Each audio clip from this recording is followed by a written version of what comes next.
Desa Gunung Sari Kecamatan Pulau Sari ada rumah tua, yang dikenal sebagai Rumah Juang. Rumah ini dibangun pada tahun 1837 Masehi oleh sesepuh desa setempat.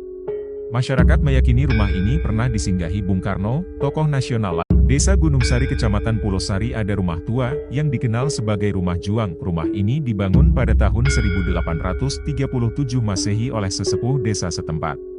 Masyarakat meyakini rumah ini pernah disinggahi Bung Karno. Tokoh nasional lain yang disebut-sebut pernah datang ke Rumah Juang adalah Kiai Haji Wahab Hasbullah.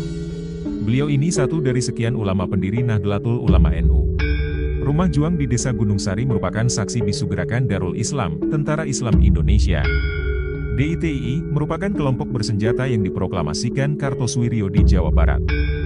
Peristiwa ini terjadi pada Agustus 1949.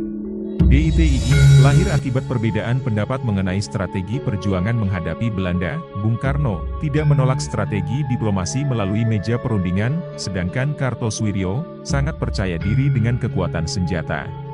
Sampai akhirnya pada Januari 1948 terjadi perjanjian Renville. Belanda hanya mengakui wilayah Indonesia seperti Jawa Tengah, Madura, dan Sumatera. Wilayah lain seperti Jawa Barat dan Jawa Timur menjadi kekuasaan Belanda.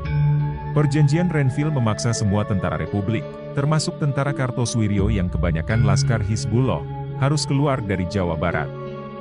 Mereka harus hijrah ke Jawa Tengah seperti yang dilakukan tentara Nasution yaitu Laskar Siliwangi.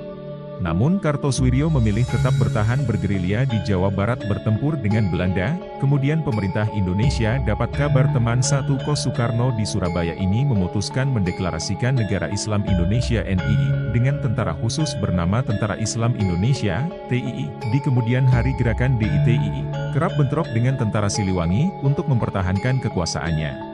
Sejarah mencatat Kartosuwiryo mendapat banyak pengikut di Brebes Selatan meliputi Kecamatan Bumiayu, Bantarkawung, dan Salem. Tokoh paling terkenal di kawasan ini adalah Kastolani. Dia bergerilya di kaki Gunung Slamet meliputi Pemalang, Tegal, dan Brebes Selatan.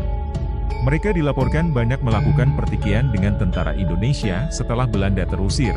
Di kemudian hari situasi genting terjadi, pertikaian antar anak bangsa terjadi, hingga pemerintah memutuskan untuk menumpasnya. Pertimbangan ini diambil bukan karena soal agama, tapi persatuan yang perlu dijaga untuk mengusir penjajah di seluruh wilayah Indonesia setelah Indonesia merdeka. Yang tidak dibenarkan menggulingkan pemerintahan atau mendirikan negara di dalam negara.